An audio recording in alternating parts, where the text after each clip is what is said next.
ஊக்கம் உடைமை. உடையர் எனப்படுவது ஊக்கம்.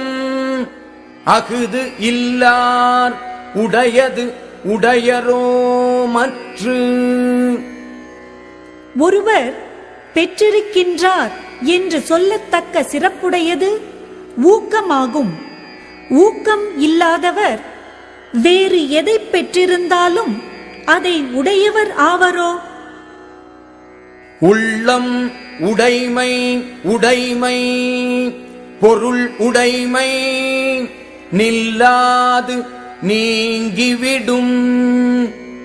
ஒருவர்க்கு ஊக்கம் உடைமையே நிலையான உடைமையாகும். மற்ற பொருளுடைமையானது நிலைபேறு இல்லாமல் நீங்கி விடுவதாகும். ஆக்கம் இழந்தேமென்று அல்லாவார் ஊக்கம் ஒருவந்தம் கைத்து உடையார். ஊக்கத்தை உறுதியாக தம் கைப்பொருளாக உடையவர் ஆக்கம் இழந்துவிட்ட காலத்திலும் இழந்து விட்டோம் என்று கலங்க மாட்டார். ஆக்கம் அதர்வினாய்ச் செல்லும் அசைவு இலா ஊக்கம் உடையான் உழை. சோர்வு இல்லாத ஊக்கம் உடையவனிடத்தில் ஆக்கமானது தானே அவன் உள்ள இடத்திற்கு வழி கேட்டுக் கொண்டு போய்ச் சேரும்.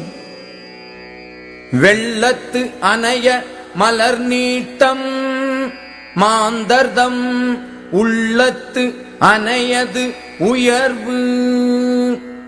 நீர்ப்பூக்களின் தாளின் நீளம் அவை நின்ற நீரின் அளவினவாகும்.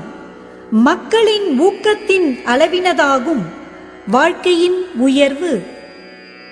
உள்ளுவது எல்லாம் உயர்வு உள்ளல் மற்று அது தள்ளினும் தள்ளாமை நீர்த்து. எண்ணுவதெல்லாம் உயர்வை பற்றியே எண்ண வேண்டும். அவ்வுயர்வு கைகூடாவிட்டாலும் அவ்வாறு எண்ணுவதை விடக்கூடாது. சிதை விடத்து ஒல்கார் உறவோர் புதை அம்பின் பட்டுப்பாடு ஊன்றும் களிறு. உடம்பை மறைக்கும் அளவு அம்புகளால் புண்பட்டும் யானை தன் பெருமையை நிலைநிறுத்தும். அதுபோல் ஊக்கம் உடையவர் அழிவு வந்த இடத்திலும் தளர மாட்டார். உள்ளம் இலாதவர் எய்தார் உலகத்து வள்ளியம் என்னும் செருக்கு. ஊக்கம் இல்லாதவர் இவ்வுலகில் யாம் வன்மை உடையேம் என்று தம்மை தாம் எண்ணி மகிழும் மகிழ்ச்சியை அடைய மாட்டார். பரியது கூர்ங்கோட்டது ஆயினும் யானை வெறும் புலி தாக்குரின்.